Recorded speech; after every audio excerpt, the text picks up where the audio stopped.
saying all praises to Yahawashi, Yahawashi.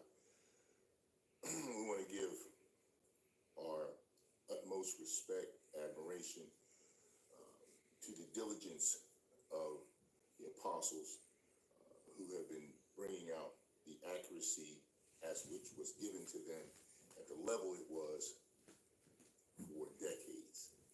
And the Apostle Great Millstone have been doing that.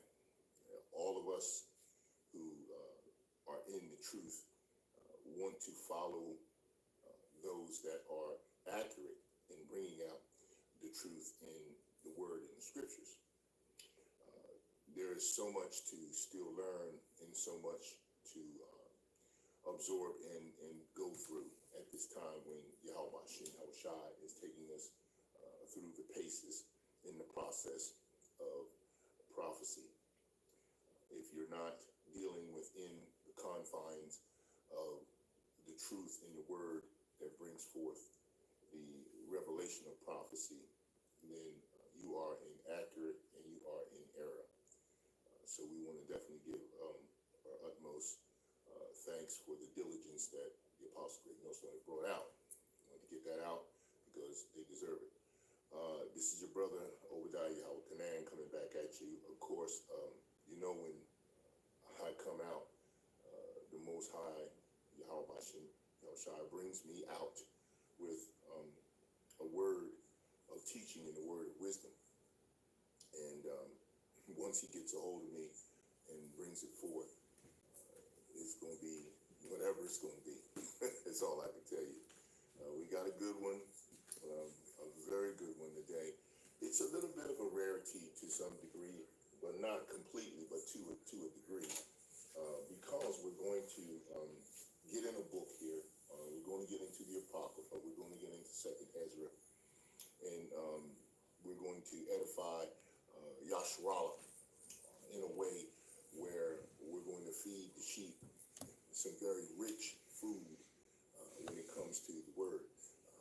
Not saying that the food that is being brought out by Yakin is not rich in its favor to bring forth the edification and exhortation to Yahawashi Yahawashi, because it is everything that you bring out. If Yahawashi Yahawashi is in favor of letting you bring it out, it's going to be something that I believe, if it is truly led through the Spirit, through the Ruach HaKodesh, that it will bring forth the fruit that is necessary to feed the sheep.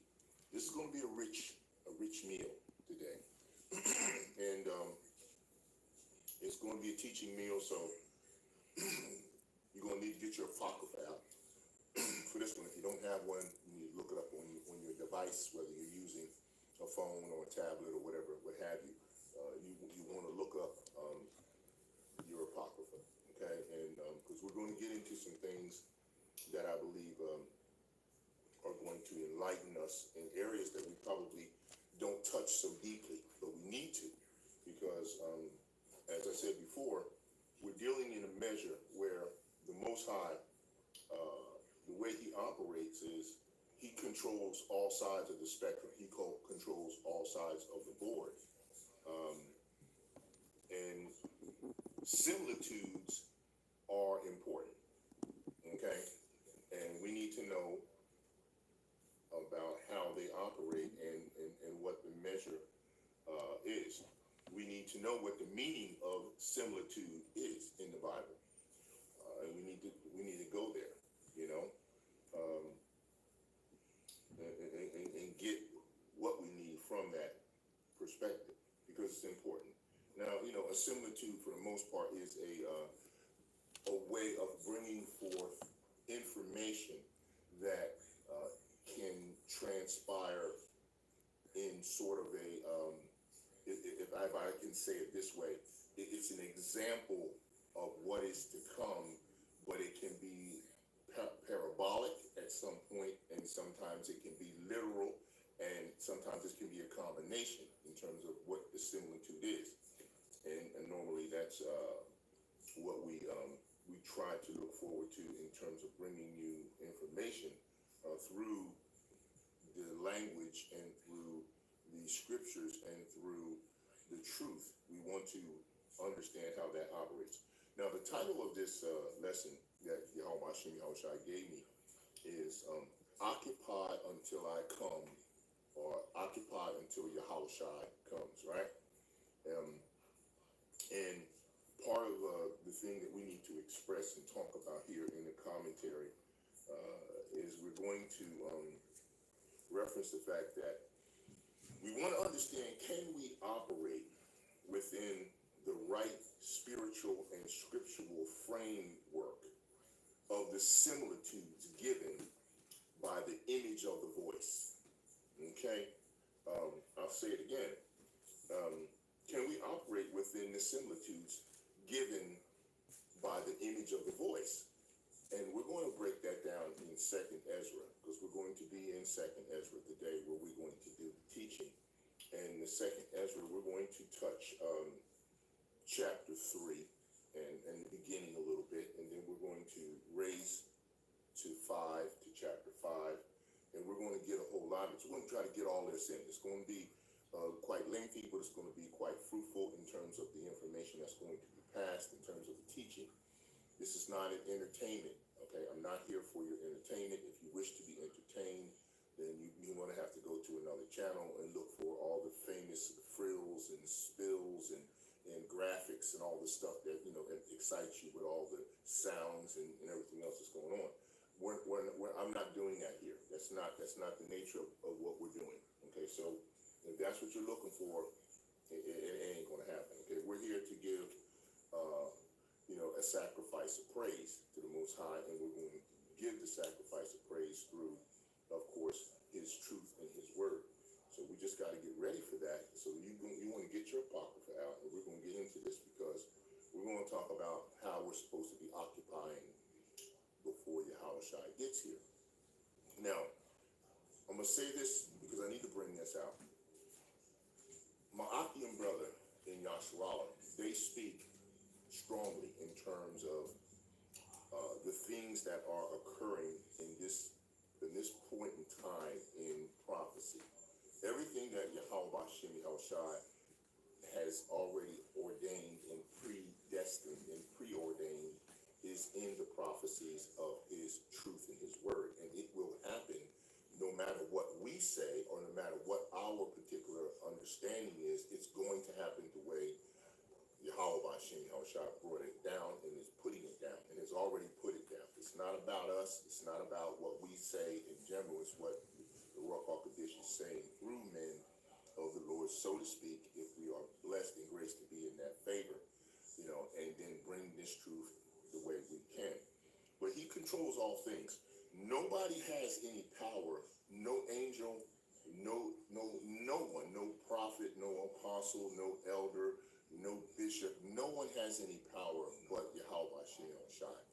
And you got to keep understanding this. You got to get this drilled into your mindset that all of the things that are happening, all of the MOTB stuff, all of the juice that's being pushed and pushed out, the Most High is doing this. It's not Esau doing it. He's doing it through Esau, but it is the Most High that is doing this. You have to get this focus. You got to get your mind around this. I know that my brethren, my Akim brethren, oh blessed as blessed, and oh blessed they are in terms of their truth, in terms of what they bring out. But sometimes they don't do what I think is important, which is to do your disclaimer and give the Most High His credit. He is that El Shaddai, that can bring out, El Shaddai. He's that El Shaddai. He is that demon-like power. He does all parts of the situation. If there's going to be a famine, if there's going to be a supply chain that's going to go down and not be able to provide, if there's going to be those that will not have food and those that will have food, if there's going to be those that will survive and those that won't survive, He's doing it all sides. He plays both sides of the chessboard. He's playing the left, the right. He's got it all. You got to make sure that you disclaim the fact that everything that's being done is being done by Yahawah, by Yahawashi. It's not something that an entity that He created in any fact, shape, form, or fashion has power to do outside of His control. There's nothing that can operate under some additional power that's not under the Most High's control. If you're going to experience anything that's going on, all this is scriptural. The brethren bring you scriptures on this all the time. And we need to be careful to make sure we back up saying the fact that the Most High is doing this all the time. So if you talk about something that's getting ready to befall the people of this entire earthly plane, the heathens, as well as the Israelites, as well as the 144,000 of the elect, the very elect, to the 1/3 of the elect, to the 2/3 of those that of Israel that have to be put down on this side. The Most High already predestined all this to happen. It's going to happen the way He said. It's not going to be something that you get a chance to try to expound on as though there's some power that's out here operating in a rogue fashion. It's not going down like that. He's doing all of it. He controls every single portion of His creation. Nothing is beyond His power. His power can do anything He wants to do in any way. He can bring back every entity He created and bring it right back in existence without our help. He doesn't need our help to bring anyone back. He doesn't need our help to take someone down or to bring someone up. Okay, perfect example. Just a quick little synopsis.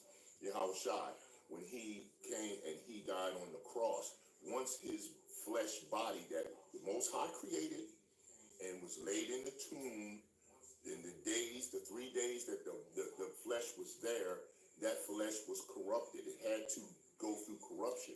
But what did the Most High do? Who raised Yahawashi? He didn't raise Himself. The Most High raised Him. He raised Him in let's just say 3 different levels of regeneration, okay, or reincarnation, if you want to call it. The both are the same, okay. He raised up that spirit. He took that spirit and He did what Yahweh decided to do with it. You don't know, I don't know, but He decided to do what He wanted to do with it. He also transfigured the body to a degree where He allowed the body to go through some phases. At some point, the body was at a point where you could touch it when it came back. In other words, because doubting Thomas didn't believe, so he wanted to put his hand in the wound in the side. He wanted to touch the holes in the hand. Okay, so that means Yahawashi's body had to be of a physical content and matter in terms of being able to experience that part of the physicality of His resurrection. So there was a point where that corruptible body, that was flesh that was starting to decompose over the 3 days it was in that tomb, it was changed to a degree. So there was a reincarnation or a regeneration process that was done there. Okay, He didn't need anybody's help to do that. Yahweh did that. Okay, He at one point Yahawashi went 40 miles away, then He came back. Okay, when He did come back, they didn't recognize who He was. At some point, He actually went through the wall. So He had what kind of body or what kind of transition was He in where He could pass through the wall. So therefore, it couldn't have been the flesh body completely as we know it, as we're in this time, because you can't walk through a wall. Okay, then after that point in time, it was a point where they gave Him something to eat. So then there was also a portion where he had something that He consumed in that body. So what levels of regeneration was that body going through, that Yahweh was taking it through? And then at the point where He was to descend back to heaven, He had told them, don't touch me, but not touch me like in you can't touch me, because He had already been touched by Thomas and various others who were feeding Him and talking to Him. He was saying, don't hold me up. I'm getting back to my Father. In other words, don't ask me no more questions. Like within, we're going to go in the second Ezra, and it's going to talk about the fact that Ezra's asking questions of the Most High, of Yahawashi, and also the angel of Yahawashi, of Yahweh is going to speak to him and give him answers, and some answers He'll tell him, no, you don't get no answers for that. So the thing is, I'm saying to you, when this whole period of time, this prophetical period of time is over, when all the prophecies have been fulfilled, none of the stuff that's in this wicked system here can go into a holy state where the Most High Yahawashi is. It's not going to transition over because we don't need it. There's nothing that was in this fallen state that we're going to need in the new kingdom. We're not going to need anything in this fallen state in the new kingdom. Okay, because the Most High is going to make everything go back to the way it was in the beginning.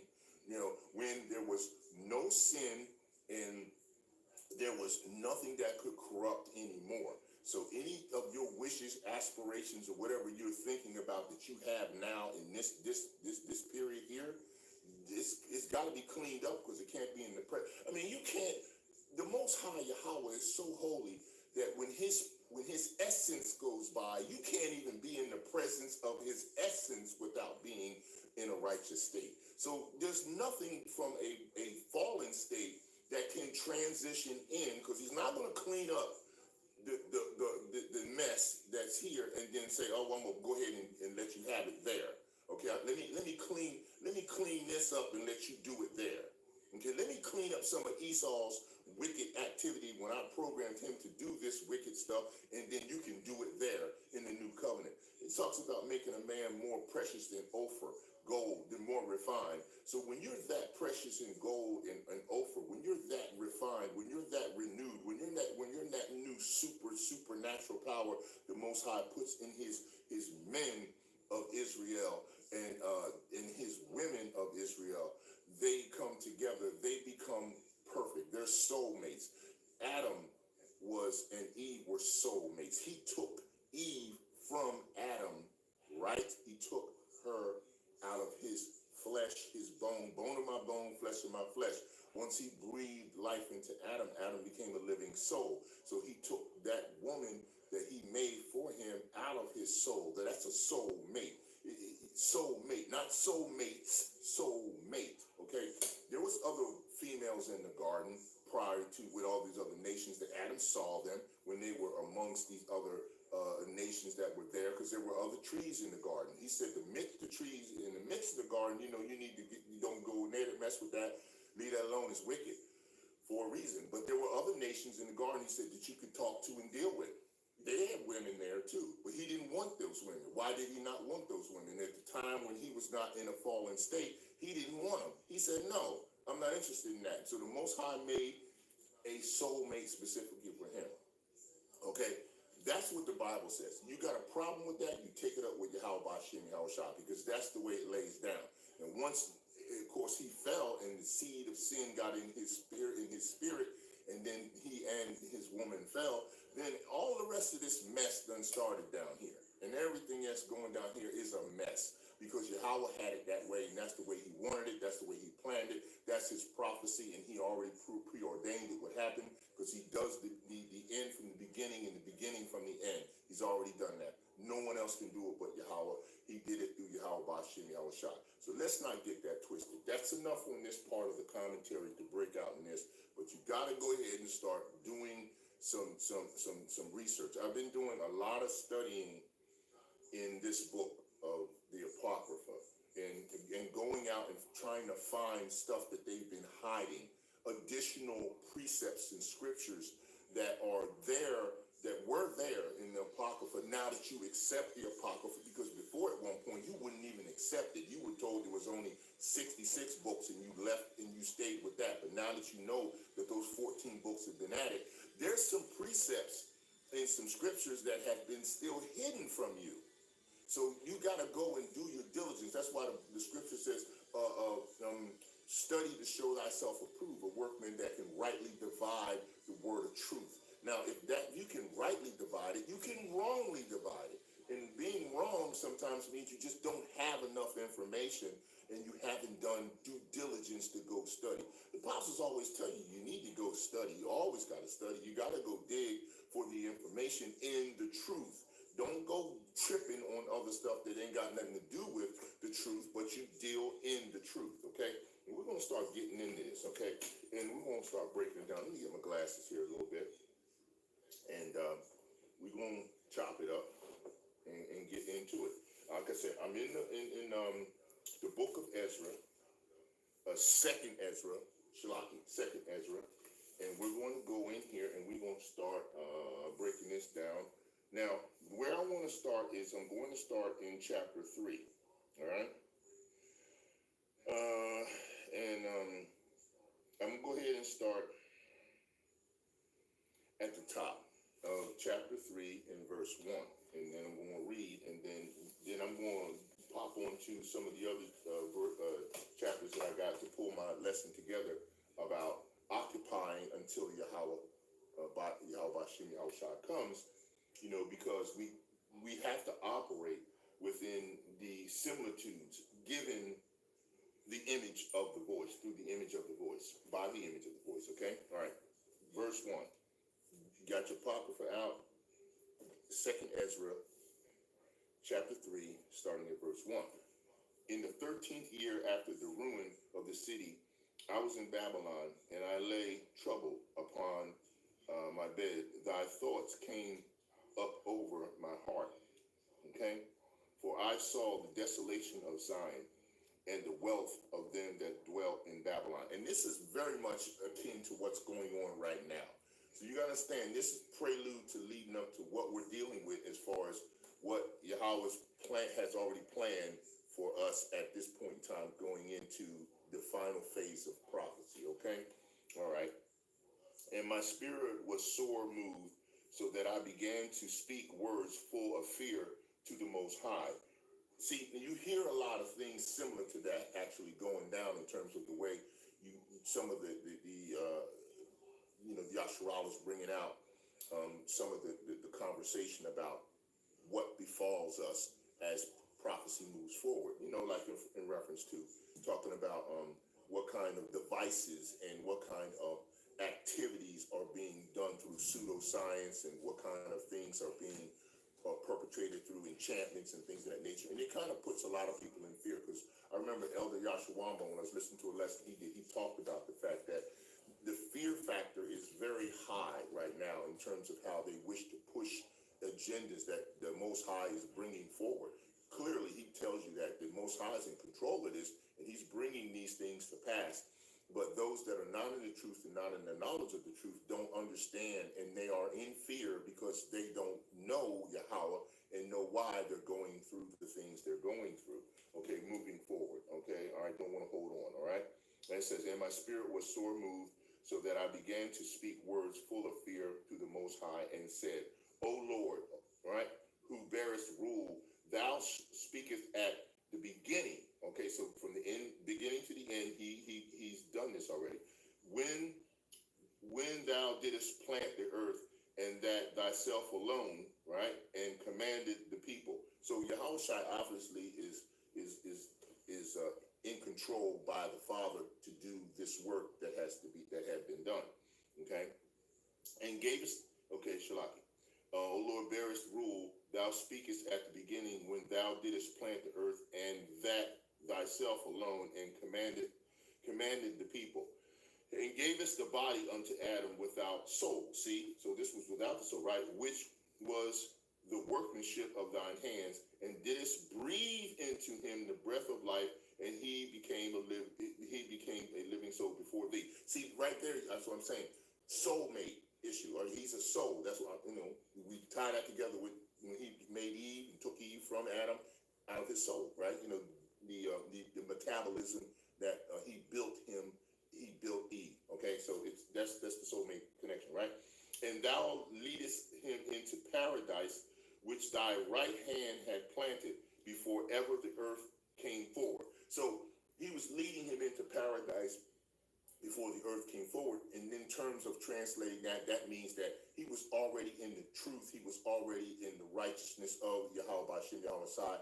And at that particular point in time, he was about to be put in the garden, in the Garden of Eden. Because you can read that also when you go to Genesis to talk about he made Adam, and then he took the man and he put him in the Garden of Eden. So where was he prior to being put in the Garden of Eden? So, I just want to let you know the paradise, right? Which thy right hand had planted before ever the earth came forward. And unto him thou gavest commandment to love thy way, which he transgressed. Now, I'm not going to walk past that because that's important. See, that people used to say, well, there was no law prior to Adam. That's wrong. He said here he just gave him commandment. So if he gave him commandment, then what are you saying? That is clearly telling you right there that that's the law. Okay. And plus, he's told him, don't do something. Don't touch, deal with, communicate with those in the midst of the garden. That's the law. See, that's the law being laid down, right? To love thy way. In other words, to love his way means to follow commandments. What does the word say? If you love the Father, you keep his commandments, you do his commandments, which he transgressed, and immediately thou appointed death in him and his generations, of whom came nations, tribes, people, kindreds, out of number. See, so you can see right there off the bat, there was a situation, right, where at that particular point in time, now Adam became fallen. Okay, now we got a fallen situation that's going on with Adam, right? You can see that that's the case, right? He had he saw death, and he became immediately of a fallen state. All right, with his this was not excluding Eve, but she was in the picture during this time when the state of fallen became the case. Okay, and every people walked after their own will and did wonderful things before thee, and despised thy commandments. Wonderful things can be also wonderfully wicked as well as wonderfully righteous. Okay, so let's not look past the fact that he's saying wonderful things. It doesn't exclude the things that are not righteous to the Most High. Okay, and again, in process of time, thou broughtest the flood upon those that dwelt in the world and destroyed them. Okay, because that was the first destruction, which comes. The next one is what, as the apostle said, we come with nuclear fire, which the Bible says nuclear fire coming from the missiles that come to the areas that the Most High plans to take out, based on the fact that he prophetically named these nations in Psalms 83 that did the things to his chosen people. They all have to pay wherever they are. It doesn't matter. Okay, all right. All right, 10. And it came to pass in every of them that as death was to Adam, so was the flood to these. Nevertheless, one of them thou left, namely Noah, in his household, of whom came all righteous men.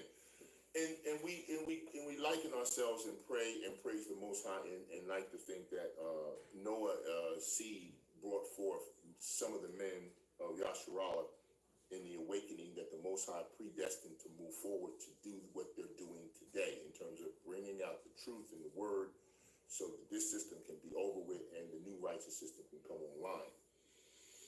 Okay, all right, 12. And it happened that when they that dwelt upon the earth began to multiply and had gotten them many children and were a great people, they began again to be more ungodly than the first. You know, wickedness multiplied in the earth. That was in Maccabees when, Alexander and his four generals, Seleucus and Ptolemy, and and I don't have to name all. You should do some studying to know them. But my point is, it said that wickedness would multiply in the earth during that time after that particular conquering of that area, right? Okay. And he had gotten them many children and were great people, and they began to be more ungodly than the first. Now when they lived so wickedly before thee, thou didst choose thee a man from among them whose name was Abraham. Okay, all right. So you can see how the Most High's plan is consistent across all of the volume of the book. That's why Yahawashi says, I come in the volume of the book. It is written of me. Okay. And madest an everlasting covenant with him. This is with Abraham, right? He said, him thou lovest, and unto him only thou showest thy will. So he only showed it to him. He didn't show it to the rest of the nations, only to him. Just like with Adam in the beginning, he only showed him the commandments and only gave him the righteousness in the paradise area. And then, of course, after the fall, the availability of this information became apparent to the rest of the nations. That's why they couldn't wait for the fall to happen, because once it did happen, they got all of what we were supposed to be in control of, and then they twisted it up and then tried to sell it back to us, which they've done a job on most of the religious practitioners in that fashion. And that's the way it still stands, because that was the Most High's plan, to filter out. If you've got things you do not understand in this truth and have not been revealed to you, and scriptures and precepts that you have not found or understood, then if, as we know, Esau is in a position where he has been elected in his wickedness to be able to propagate and bring out the documentation and literature in terms of the fashion as we have learned, are learning it and subscribing and transcribing it through the books that have been made available through Yahawashi. And you know that he is bringing forth his definitions in his pseudo way. Okay, so a lot of times, you know, you have the brethren that break down words to give you a definition of understanding in the language of your captivity of what a specific word means through the scripture. You know, we're not trying to say Esau is validating the truth in the word. What we're saying is you have to get an understanding when the Spirit will speak to your mind and get your heart, the heart of your mind, the mind of your heart, to understand the scripture and move forward in righteousness, if you can. But we know that he uses and allows Esau to have the measure and the information to present. Now, so we got to be real careful, because we use all a lot of the resources that are filtering through Esau, but you have to filter through what he's sending to get the truth, because sometimes words don't always bring you exactly the right definition of truth. And a lot of times in some of my Bibles that I study with, like for instance, I've got a Bible here, and it's a very old one. This is my New Oxford Annotated Bible with the Apocrypha, and it's a 1926 edition. So let me show you that one there. See that?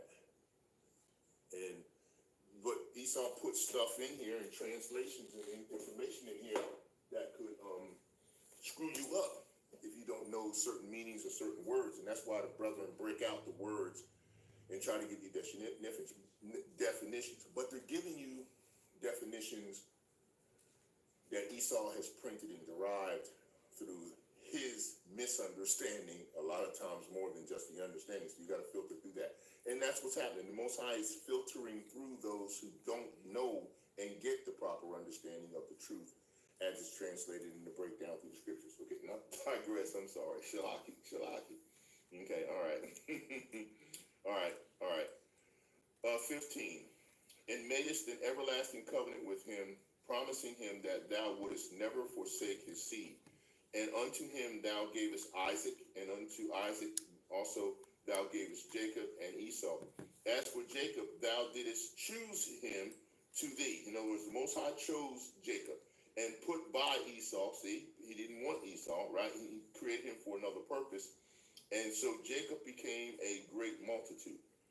And it came to pass, 17, and it came to pass that when thou leadest his seed out of Egypt, thou broughtest them up to Mount Sinai. 18. And bowing the heavens, thou didst set fast the earth, movest the whole world, and madest the depths to tremble, and tremblest the men of that age. So when he did the flood, he separated the continents to that degree where now you have a separation of various land masses, where you have a separation of Africa, as they call it that. I mean, it was the land of Ham before, you know, Chaldee, Chittim, what you want to say, but it was it was not Africa. But when he separated the land mass of when the flood came, this is what you had as a representation of that afterwards, right? Should I get my water here? Water. Okay, all right. Going back. All right, now I'm at 19. All right. And thy glory went through 4 gates of fire. Now the 4 gates we were talking about, they're the 4 winds in the earth, right? And those 4 gates where the 4 angels stand, and those gates of fire would be where the fire of creation goes through that level, right? And the fire and the earthquake and the wind and the cold that thou mightest give the law unto the seed of Jacob, and diligence unto the generations of Israel. Okay, it's very important to understand that, right? Okay, and yet tookest thou not away from them a wicked heart. See, so all this time they still didn't. Yahawashi still didn't remove the fallen nature that Adam and the rest of the generations are involved in what we're in right now. That was not removed. but it will be removed when we go into the new kingdom, the new covenant. No fallen nature activity is going in that area. Okay. He said, all right, he says, and yet tookest thou not away from them a wicked heart, that thy law might bring forth fruit in them. For the first Adam bearing a wicked heart transgressed and was overcome, and so be all they that are born of him.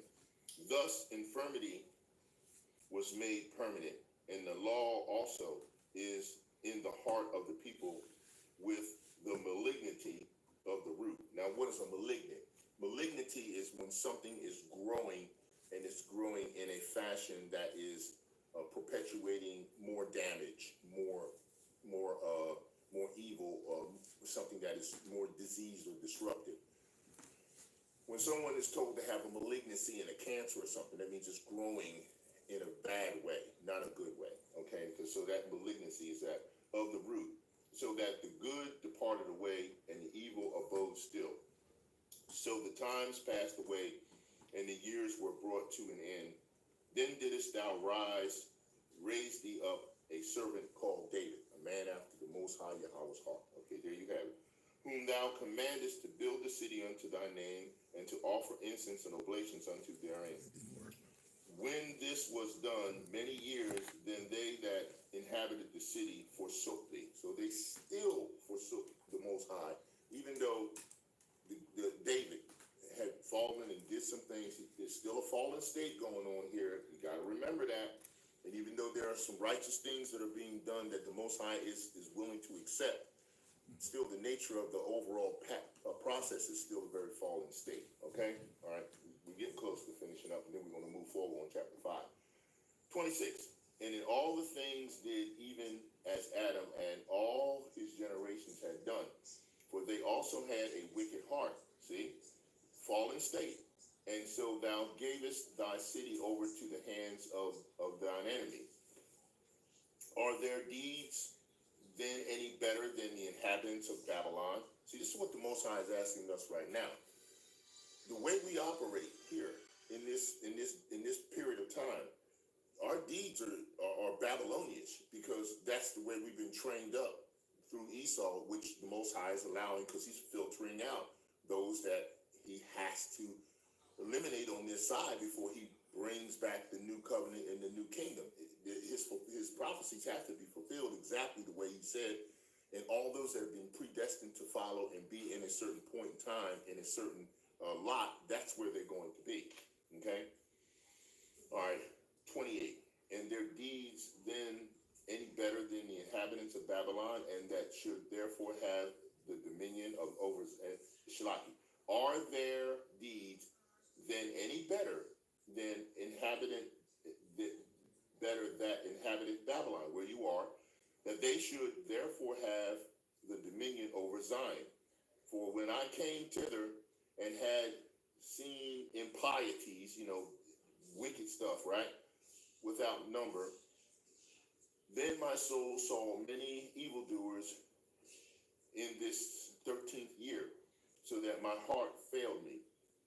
For I have seen how thou sufferest them sinning, and hast spared wicked doers. See, he even spared wicked doers. You always ask, why is Esau getting away with all this? Why does so much wickedness go down and nothing's being stopped? But Yasharallah is definitely being punished, because he expects more from us, because he gave us the truth. He didn't give it to them.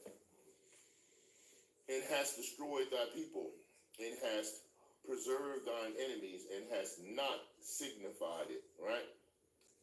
31. I do not remember how this may be left. Are they then of Babylon better than they of Zion? Question. No.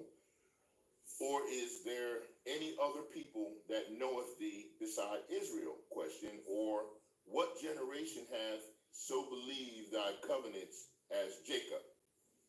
And yet, so you can tell he only gave us the word and the truth. He didn't give it to anybody else. So clearly that tells you right there.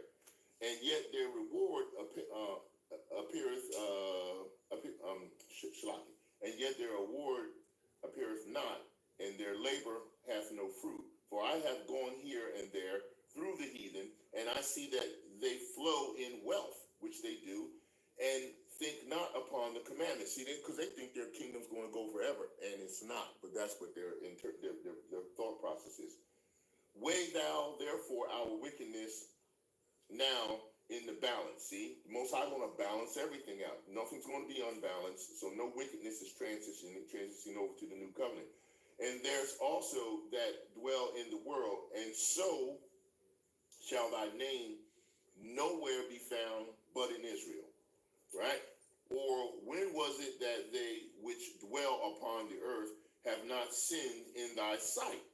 Or what people have so kept thy commandments? Thou shalt find that Israel by name hath kept thy precepts, but not the heathen. So there you go. That's three that tells you right now, this is the state of where we are and what we're going through. And this is where the process is going through with the Most High and his prophecy. Now, what I'm going to do is, again, like I said, these are a lot of the similitudes that you heard and you saw in here were being brought forth in terms of the state of Israel and Yahshawah's situation going forth in prophecy. So we now need to continue going on, understanding the signs, where we are at this time, and how things are moving forward for the occupy until Yahawashi comes. All right, we're going to 2nd Ezra chapter 5, starting at 5. All right. Now concerning the signs, behold, the days are come when those who dwell upon the earth shall be seized with great terror, seized with great terror. And the way of truth shall be hidden, and the land shall be barren of faith, and unrighteousness shall be increased beyond what you yourself see. And you're seeing the uptick in that situation becoming very apparent right now. That's what we're dealing with, okay? So let's definitely give validation to that. All praises to Yahawashi, Shem Yahawashi. Okay. All right. It says we never seen, right? All right. And the way of truth shall be hidden, and the land shall be barren, and the unrighteousness shall be increased beyond what you yourself see, and beyond what you heard of formerly. And the land which you now see ruling shall be waste and trodden, and the men shall see it desolate. But if the Most High grants that you live, you shall see it thrown into confusion after the third period. You hear that? So that third period is coming right now. That's that what? First World War, First World, Second World, Third World. Okay, here we go, right? And the sun shall suddenly shine forth at night, and the moon during the day. Blood shall drip from wood, and the stone shall utter its voice. The peoples shall be troubled, and the stars shall fall. Verse 6. And one shall reign whom those who dwell on earth do not expect, and the birds shall fly away again. Was it Biden? We didn't expect that, right? But what can you say? And the sea of Sodom shall cast up fish, and one whom the many do not know shall make his voice heard by night. Yahawashi, and all shall hear his voice. See, that's that voice. That's what I said. This is bringing us into the image of the voice that I talked to you about, and we're going to hit scripture to that as well, as long as we get through, this in time, right? There shall be a chaos also in many places, and fire shall often break out, and the wild beasts shall roam beyond their haunts, and minstrous women shall bring forth monsters. We see this happening right now. You can't tell me you're not right in the midst of this prophecy. And this is what Yahweh is doing. The Most High is doing this. That's who's doing this, y'all. Okay? And salt water shall be found in the sweet, and all friends shall conquer one another, and then shall reason hide itself, and wisdom shall withdraw into its chamber. And it shall be sought by many, but shall not be found. And righteousness and unrestraint shall increase on the earth. And one country shall ask its neighbor, has righteousness or anyone who does right pass through you? And it will answer, no. And at that time, men shall hope, but not obtain. They shall labor, but their ways shall not prosper. These are the signs which I am permitted to tell you. And if you pray again and weep as you do now and fast for 7 days, you shall hear yet greater things than these. Now, do we do that? Do the prophets and the brothers in the Yasharallah, do they weep? Maybe. I don't know. Do they fast? Yeah, I'm sure they do. Do they do it for 7 days? Do they pray? Do they praise? I don't know. That's something that we have to consider because we don't really know if that's exactly what's going on. You know what I mean? So we got to take that into consideration. All right? All right, now we're going to go into the conclusion of the vision. That's 14. Then I woke, and my body shuddered violently, and my soul was so troubled that it fainted. But the angel who had come and talked with me held me and strengthened me and set me on my feet. Okay? So that's what happened at that point in time. The angel came and he strengthened Ezra and set him on his feet, right? Now, 16. All right, now this is where, it says, now on the second night, Pathiel. Now, what does Pathiel mean? Pathiel is Yahawah has delivered. That's what Patlat, P-A-L-A-T, right? Patlat. Okay, Pathiel, a chief of the people, came to me and said, where have you been? And why is your face sad? Or do you not know that Israel has been entrusted to you in the land of their exile? Rise, therefore, and eat some bread, so that you may not forsake us, like a shepherd who leaves his flock in the power of the cruel wolves. So when you're eating that bread, that means you're eating that truth. You're bringing forth the truth that you can give to the sheep so that you can feed them, so that they won't be in the power of the cruel wolves. So this is what we're doing now, and this is what I'm bringing to you. I'm bringing you some very rich sheep food. This is like the cream of the crop of the sheep food that you want. This is something that is helping to teach you to understand where you should be walking and how you should be following the mission that the Most High and you agreed upon in the spirit world before you were brought here. I don't know how many times, but at the bottom line is now is the mission upon finishing. Now, anyone who, let's just say, passes away at this particular time, I'm just using this as an example. Do I know for sure? But my estimation and my understanding is of the Ruach HaKodesh that this would be the case, mainly because we're at end of prophecy. So if you transition home to the spirit world at this time, is he's going to send you back here again? He could, but why would that be possible? Why would that be necessary when we're coming to the end? So if someone is going out of this dispensational period, right? If they're going out, then at this point in time, what we're talking about is they're not coming back because we're at the end of the prophetic process, not at the beginning or not at a time where there's so much more time left. So that's why I wanted to say that, okay? All right, to get that out. 19. Then I said to him, depart from me and do not come near me for 7 days, and then you may come to me. So the 7-day period is a cleansing period that you have to adhere to for Yahawashi and Yahawashi. And that's important that we remember that, right? All right, now, okay, we're going to finish on 19. He heard what I said and left me. 20. So I fasted 7 days, mourning and weeping, as Uriel. Okay, Uriel means, that's an angel. Yahawah is my light. Okay, Uriel, all right? The angel had commanded me. Okay? Ezra's second prayer. Ezra's second prayer of complaint, right? 21. And after 7 days, the thoughts of my heart were very grievous to me. Again, then my soul recovered the spirit of understanding, and I began once more to speak words in the presence of the Most High. Okay? And I said, O sovereign Lord, from every forest of the earth and from all its trees, all the people, right?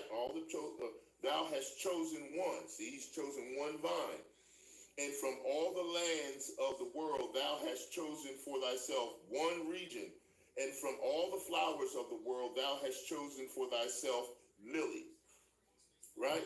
And from all the depths of the sea thou hast filled for thyself one river, and from all the cities that have been built thou hast consecrated Zion for thyself. And from all the birds that have been created thou hast named for thyself one dove, and from all the flocks that have been made thou hast provided for thyself one sheep. See, he's showing you clearly that he's making distinct choices in reference to who he said he is going to bless, keep, and who will be named specifically his, and none else. 27.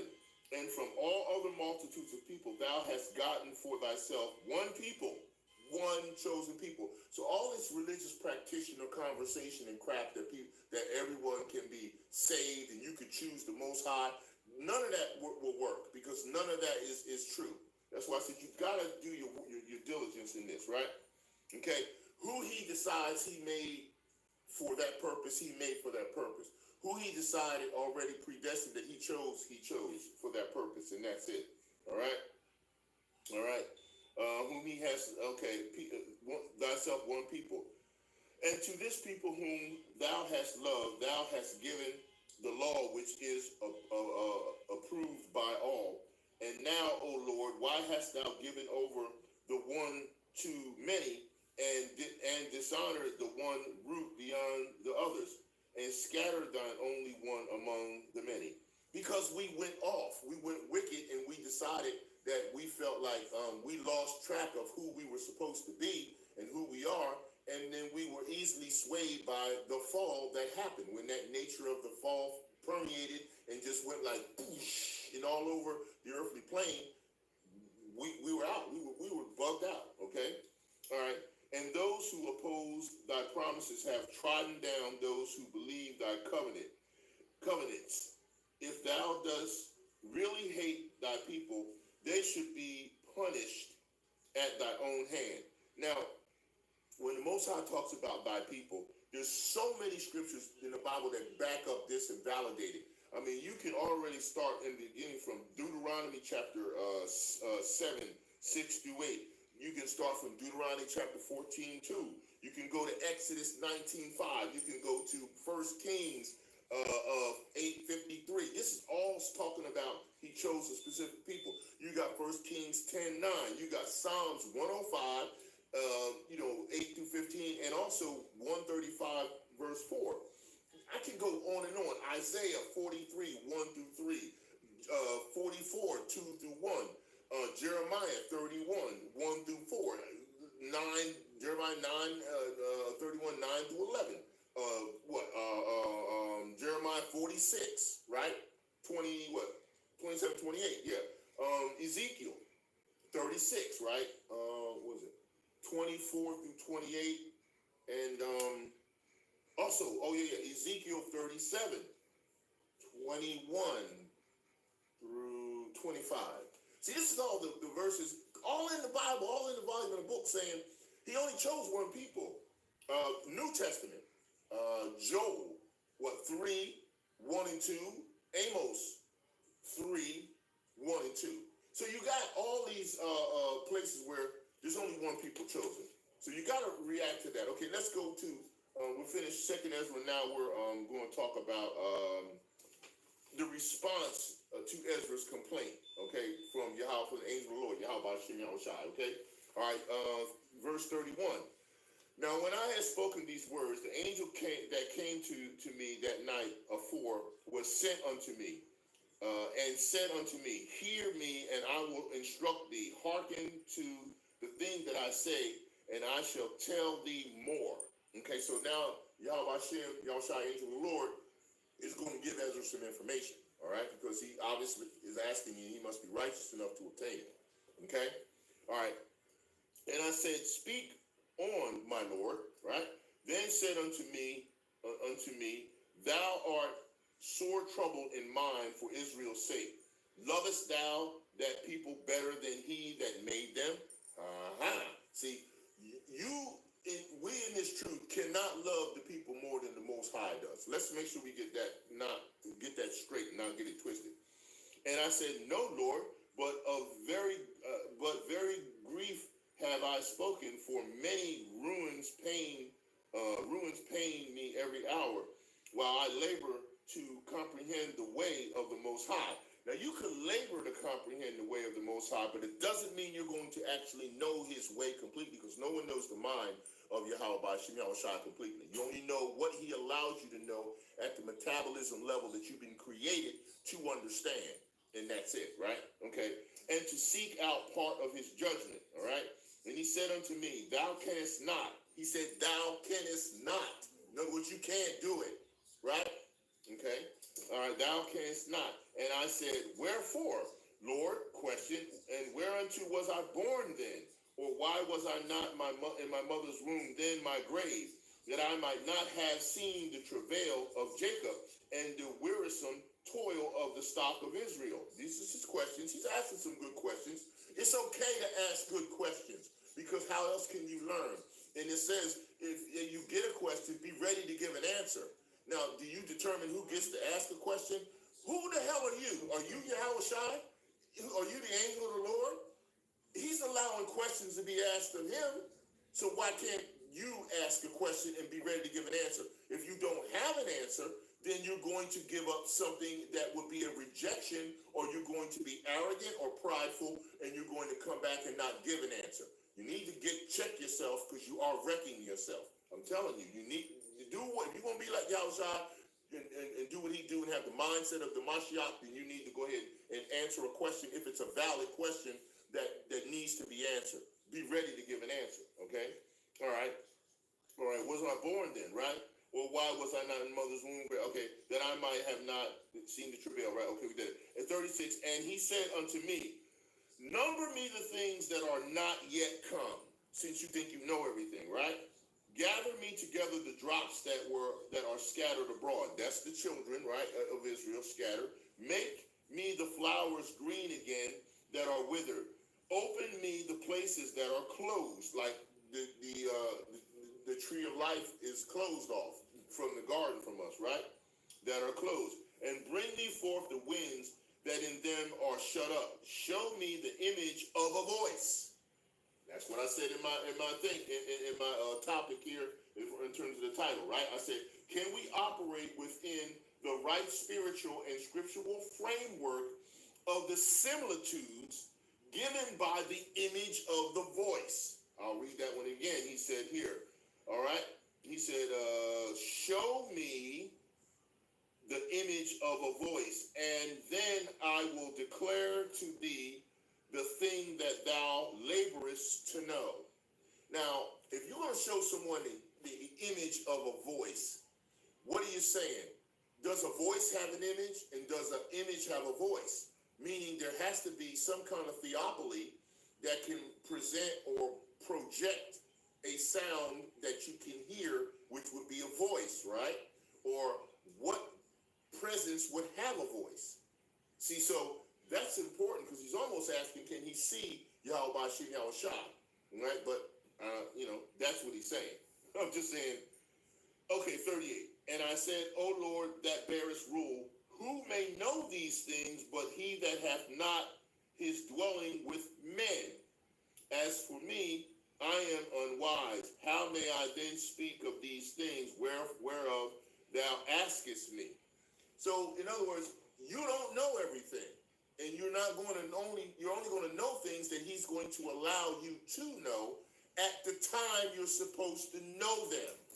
And then you will know them better as things go forward. Okay? All right? Moving on, 40. Then said he unto me, like as thou canst do none of these things that I have spoken of, even so canst thou not find out my people. So, that's important. 41. Okay, so now we're going to talk about why successive generations have been created. And this is going to also translate and give information about what he plans to do and what he can do, and you can't, and he doesn't need you to do anything because he can do it all on his own. All right? If he wants to use you in some participating fashion, he will. But he doesn't need you to bring everybody back. He can do it.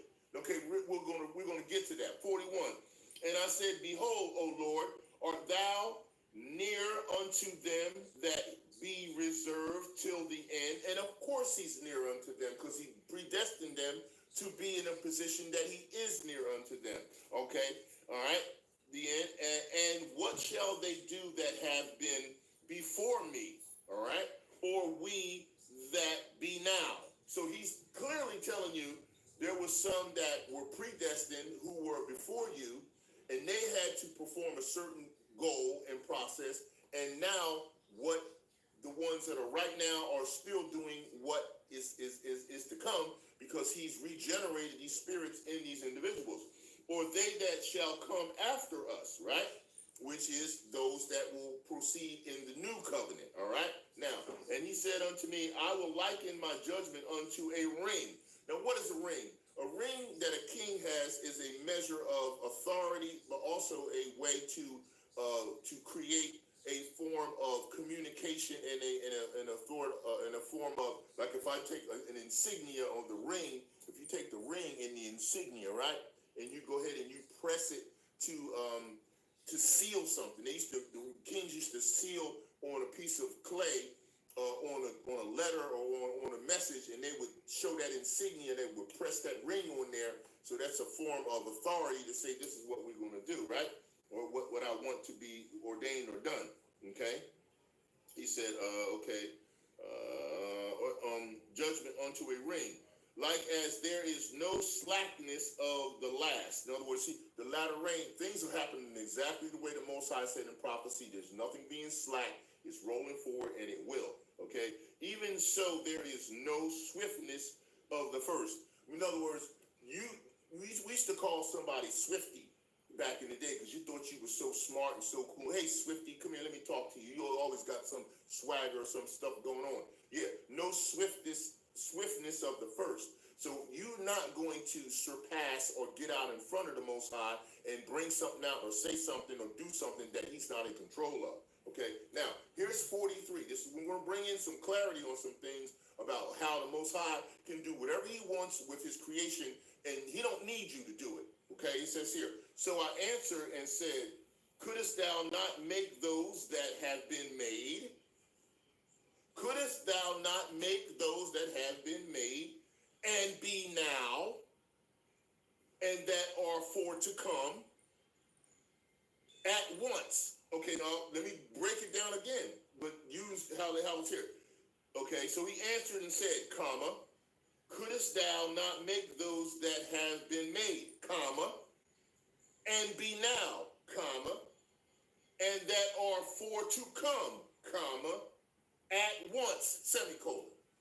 So that tells you right there, the Most High can do what he wants. Just like I said with Yahawashi. He took him through 3 different levels of regeneration with his body, his spirit, his soul, and everything else. And at the time when he did it all at once. Okay, now what? Answer, all right? Then he answered me and said, okay, at once, that thou mightest show thy judgment sooner. So he could do that and show whatever judgment level he wants to, anytime he wants to. 44. Then answered he me and said, the creature may not haste above the maker. Whoa, woo, wait a minute. The creature may not haste above the creator. So when you asking for the Lord, the day of the Lord to hurry up and come, it's gloom and doom, and there's some stuff coming that we ain't even close to being ready for. I know I fear Yahawashi to the point where Father, I'm just right. If I forgot, let me get right to it right now. Please forgive me if I've said or done anything to offend you or the kingdom, Yahweh, Shem Yahawashi, Baba Kashah, Abba, Yahweh, the water, Baba Kashah, Kahal Yahweh, Shem Yahawashi. I repent if I've said anything to offend you the kingdom or any of the members of the kingdom that are under your jurisdiction. Please forgive me, Father, because I know you ain't playing. I fear him. Are you kidding me? Then he answered and then he answered me, comma, and said, comma, the creature, us, may not haste above the maker, semicolon. You can't haste above the maker. This is what the word says. I don't care what man says. You listen to what Yahawashi said. He said the creature may not haste above the maker, neither may the world hold them at once that shall be created therein. In other words, you can't have everyone at this time all here, because he has a dispensation period, a time period for all that has to be here during the prophetic process moving forward. 45, and I said, as thou hast said unto thy servant, that thou which givest life to all, comma, has given life at once to the creature that thou hast created, comma, and the creature bear it, colon, even so it might now also bear them that now present at once. Fire.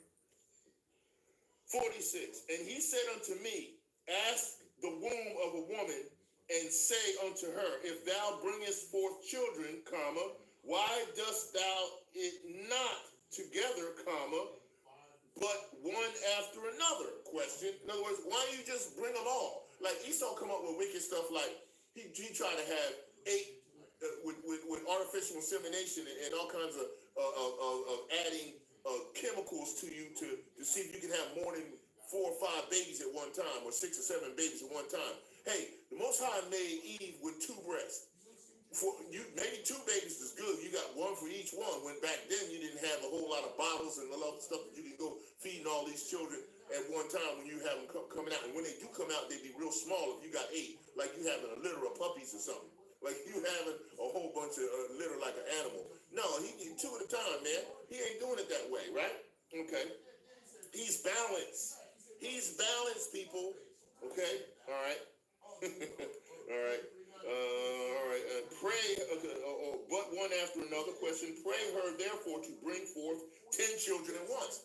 You ain't doing that here. Now you don't know what he's gonna do in the new covenant. He may in the new covenant allow the bodies to operate in a fashion where one woman could bring 10 at once. We don't know. He's saying this here. Pray that. Okay, but we don't know. 47. And I said, she cannot. He said she cannot, but must do it by distance of time.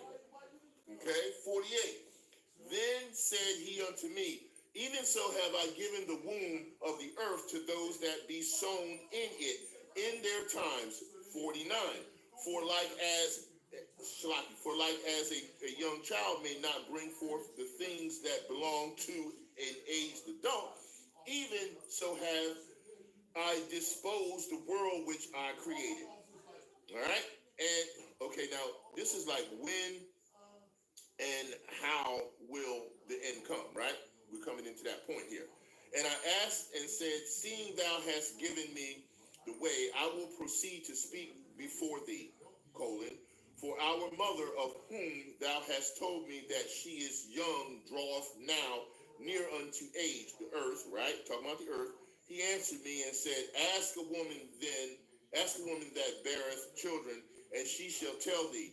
Say unto her, comma, wherefore are unto they whom thou hast now brought forth like those that were before, common, but less of stature.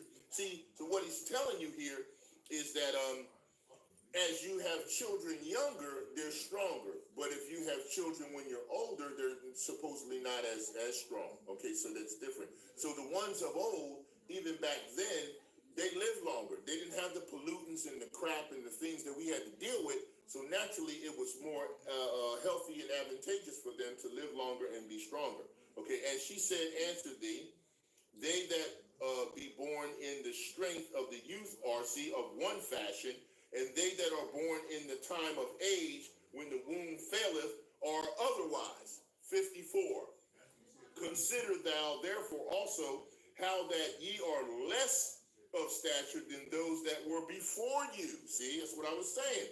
Back then, the prophets and the patriarchs and those forefathers were stronger than us because of not so much corruption and pollution here right at the time. It was bad, but it wasn't as bad as it is right now. And so are they that come after you less than ye, as the creatures which now begin to be old and have passed over the strength of youth. 56. Then said I, Lord, I beseech thee, if I have found favor in thy sight, show thy servant by whom thou visitest thy creature. Now, don't go past this statement of, if I have found favor in thy sight. How many of us actually ask in our prayer if we have found favor in the sight of Yahawashi and Yahawashi? That's extremely important in terms of how you communicate with Yahawashi and Yahawashi. Do you ask if you have found favor in your repentance before you approach him? It always says in scripture, you've got to repent before you even approach his presence, because you can't even get an answer if you're not repentant. You need to check that. Chapter 6. Now we're getting into 6 now. And he said unto me, in the beginning, when the earth was made, before the borders of the world stood, and ever the winds blew, before it thundered and lightened, or ever the foundations of paradise were laid, and before the fair flowers were seen, or ever the movable powers were established, before the innumerable multitude of angels were gathered together, or ever the heights of the air were lifted up, and before the measures of the firmament were named, or ever the chimneys in Zion were hot. What does that mean, chimneys in Zion were hot? That means the formation of us as entities that will be created. We were Zion, and those chimneys were steaming or storming while the Yahawashi and the angels were creating the creation of the entities that we call humans, okay? Just clarification, we're hot. 5, and ere the present years were sought out, and or ever the inventions of them that now sin were turned, before there were sealed that have gathered faith for a treasure. Don't go past that. Before they were sealed. So they had to be sealed before the earth was set up and made to gather faith. You can't gather faith as a treasure. Your treasure is what? Built up and saved in heaven, not on earth. So you can't build up through faith any treasure if you hadn't already been sealed. Whoa. Do you get that? Okay? All right. Then 6. Then I considered these things, and they all were made through me alone, Yahawashi, and through none other. By me also they shall be ended, and by none other. Being ended by Yahawashi through the power of Yahawashi and Yahawashi, which means Yahweh is ending this, right? Because he said, when I make the earth and all your footstool, he's going to take down all rule and make roughly paraphrased, okay? 7. Then answered I and said, what shall be the pardoning asunder of the times? See, this is the scripture and the precept that all the Akim brothers in Yasharallah who bring it out the truth bring out to you to let you know. This is true, and this is how it gets down. Then answered I said, what shall be the pardoning asunder of the times, or when shall be the end of the first and the beginning of it that followeth? And he said unto me, from Abraham unto Isaac, when Jacob and Esau were born of him, Jacob's hand held first the heel of Esau. For Esau is the end of the world, and Jacob is the beginning of it that followeth. Now, I love it when they says that, but give me the next precept that comes after that, because you get to explain some of the issues that are going on right now, that people try to say Esau got some kind of power that's going on that isn't under the confines and control of the Most High. Wrong. He's complete puppet. He's under control. Okay, let's bring it out. Okay, verse 10, right? It says, the hand of man is betwixt the heel and the hand. What is betwixt? Okay, let's break it down. To be betwixt means there's a form of confusion. Okay? Why? What is the confusion? The confusion is Esau's been allowed to take our identities and all of who we are and not show that we are the people that are chosen, that convince those people who aren't the chosen people that they're not the people. Twist up the whole world and the language and get a hold of our scriptures, our book, our holy thing, write himself in it, put himself in a position, and because he knows he wants to try to get back a birthright that doesn't belong to him. And he promulgates and propagates that Jacob is a thief and he stole the birthright. And so he does this betwixting by trying to tell you that, he's Jacob, but we're a thief and that we stole it, but then, he's Jacob. So, he's betwixting. Okay, that's why it says the hand of man is betwixt the heel and the hand. Okay, other question, Ezra, ask thou not. So now Yahawashi is cutting him off. And I answered then and I said, O Lord, that bearest rule, if I have found favor. There we go again. He's always asking if he's found favor. You gotta ask that. What's wrong with you people? Okay? In thy sight, I beseech thee, show thy servant the end of thy tokens. What is a token? Tokens. A token is giving something a little extra. You want something extra other than what you got. That's what a token of my esteem, a token of appreciation. So you're asking for a little something extra. Tokens, whereof thou showest me part the last night. In other words, in a vision, the Most High comes and talks and speaks to us through visions and dreams, right? Primarily methodology all through his scripture, right? All right. Okay. He said, Shalaki, okay. All right. And answered on the Lord's of the bearers to have found favor, right? It's like servant in tokens, whereof show us the part last night. So he answered and said unto me, stand up upon thy feet and hear a mighty sounding voice. There it is again. The image of the voice. All right. And it shall be as it were a great motion. But there it is, that moving of the earth. But the place where thou standest shall not be moved. And therefore, when it speaketh, be not afraid, for the word is of the end. The foundation of the earth is understood. And why?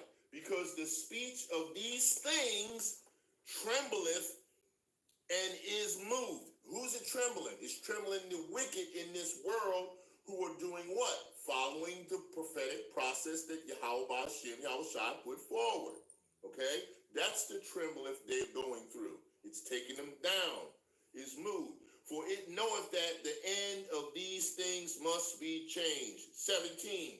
And it happened that when I had heard it, I stood upon my feet and hearkened, and behold, there was a voice that spake, and the sound of it was like the sound of many waters. You know that's Yahawashi, because it says in Revelation that's what he sounds like when he speaks.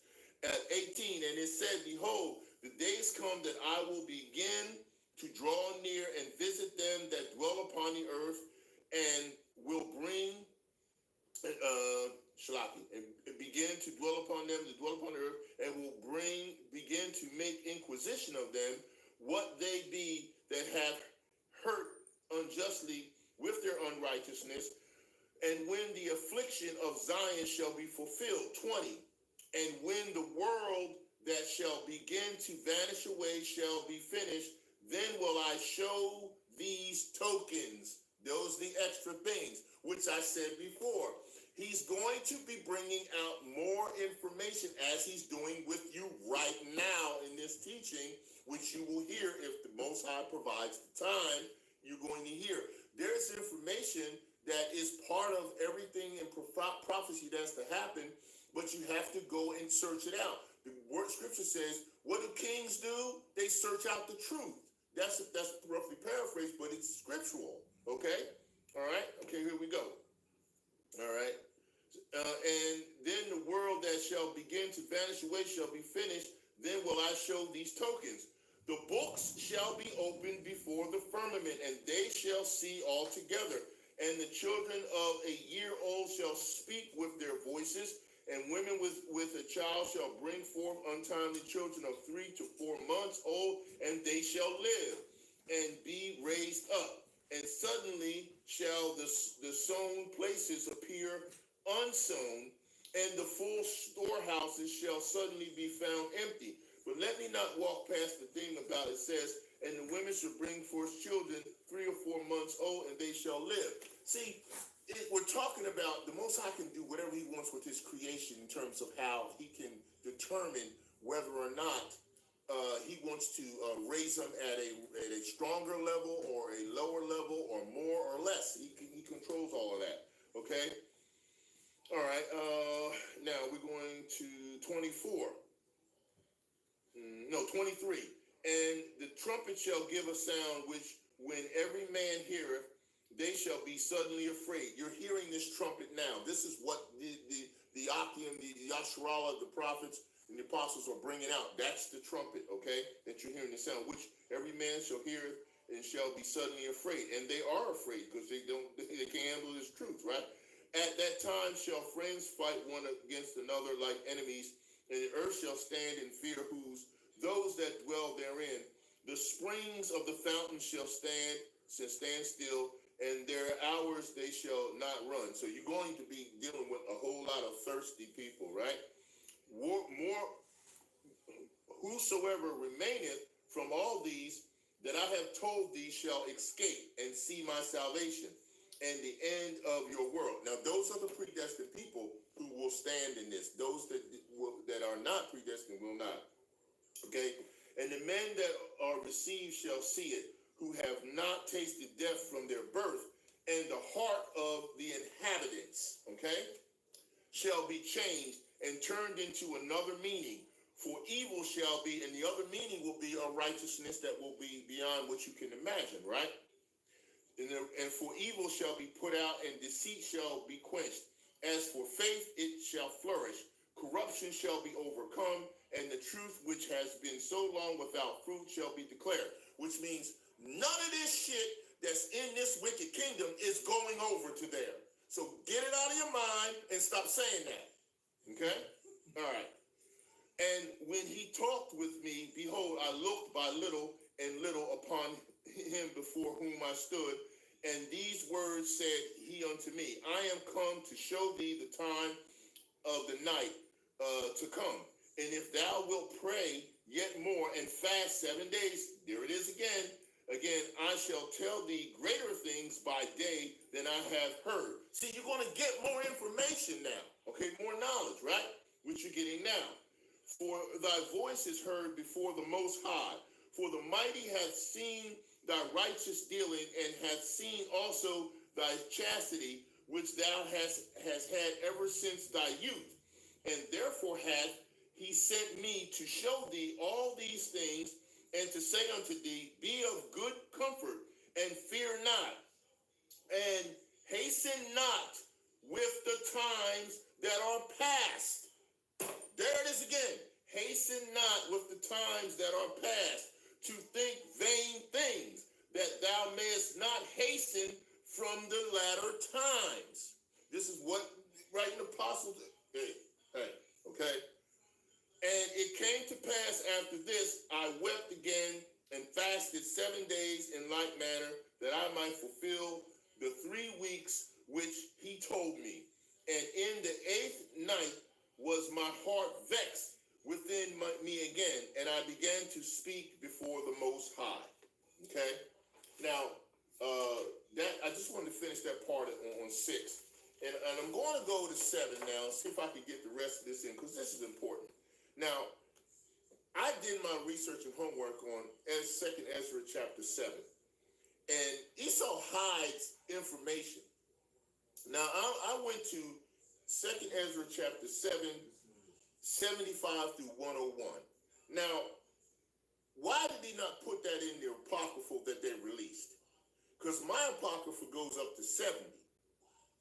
Okay? It doesn't go to 75. Why? Why is he hiding this part? This part is important to know because people want to have these types of questions, and this is what I'm talking about in terms of the truth that will soon be revealed in so many fashions that's still coming out because all prophecy has not been fulfilled. Now, let me read this to you. And don't get bugged out because you don't have it in your apocrypha. This, you got to remember, Esau, he's messing with a lot of books. So you got to filter the truth through the books. Now, if you can't understand how to do your research and your homework to find out what he's hidden from you, then you will get bugged out. All right? So don't get in my face with no nonsense if you ain't doing your diligence and your work. And don't let no man tell you what you can't read. Ezra chapter, 2nd Ezra 7:75. State of the dead before judgment. Okay? State of the dead before judgment.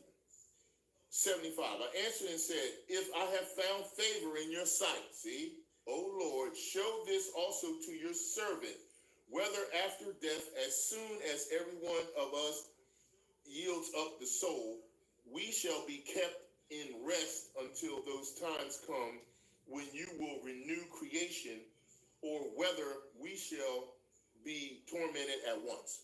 Now, this is in the scriptures that we are at rest, and he also know that if you're rejected by Yahawashi, you're in a torment.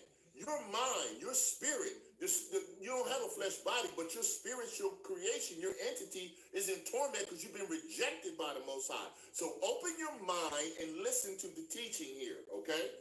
All right. Now, and he answered me and said, I will show you that also, but do not include yourself with those who have shown scorn, or number yourself among those who are tormented. For you have a treasure of works stored up with the Most High, but it will not be shown to you until the last times. 78.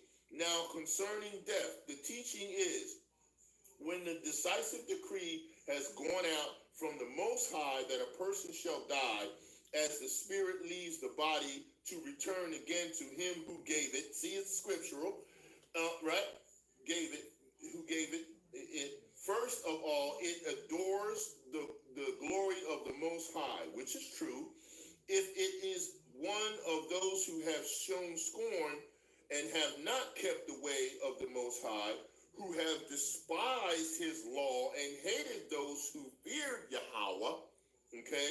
80. Such spirits shall not enter into habitations, but shall immediately wander about in torments, always grieving and sad in 7 ways. Now, it doesn't say nothing about no damn lake of fire, because you ain't burning no spiritual entity. But it's talking about that consciousness in the spirit that will be in torment.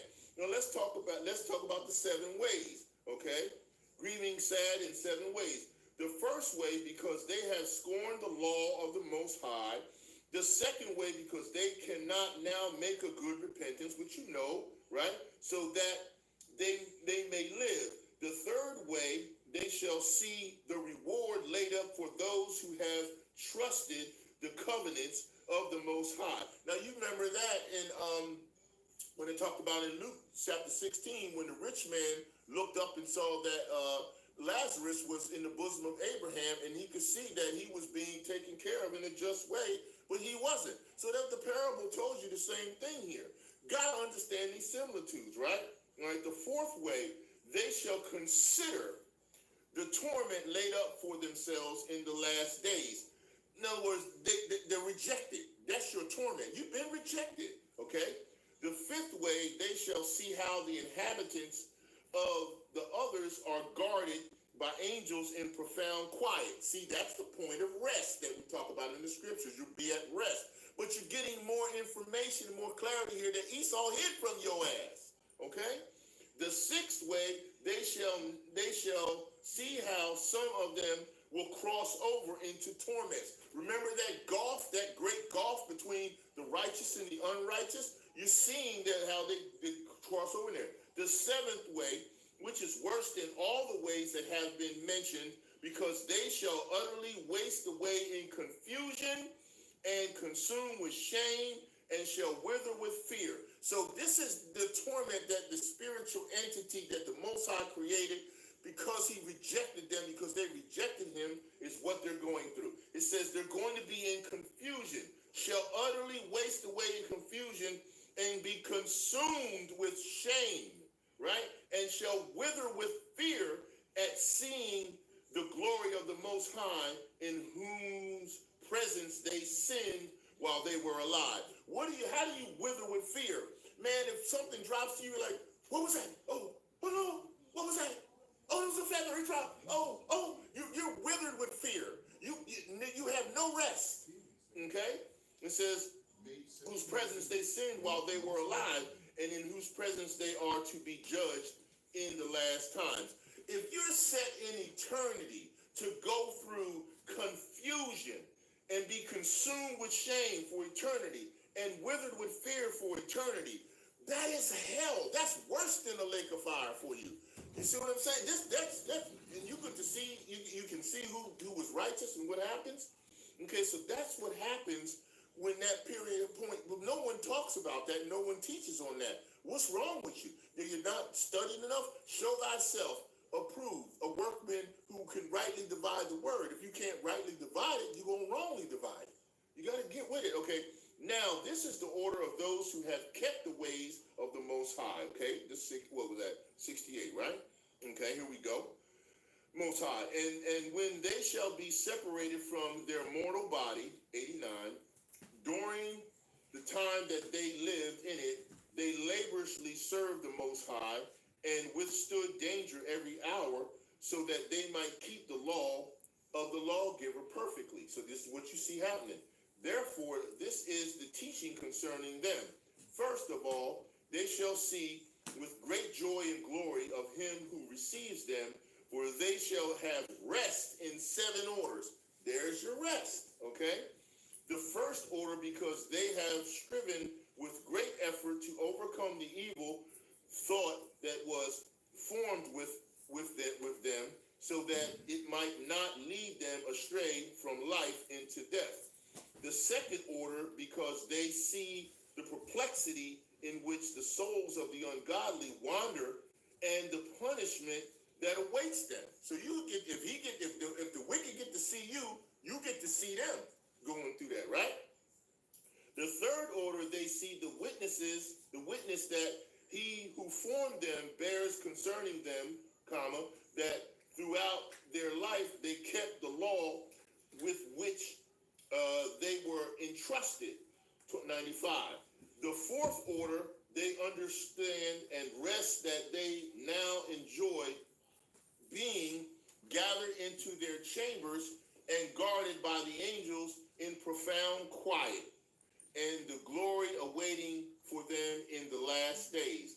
The fifth order, they rejoice that they have now escaped what is corruptible and shall inherit what is to come. Semicolon. And besides, they see the straits and toil from which they have been delivered, and the spacious liberty that they are to receive and enjoy in immortality. The sixth order, when it is shown them how their face is to shine like the sun. See, we talked about that, about how we'd be like him when he arrives, right? When we see him, and how they are to be made like the light of Yahawashi, the stars being incorruptible. From then on, the seventh order, which is the greater than all that have been mentioned, because they shall rejoice with boldness and shall be confident without confusion. See, none of that other stuff applies to you.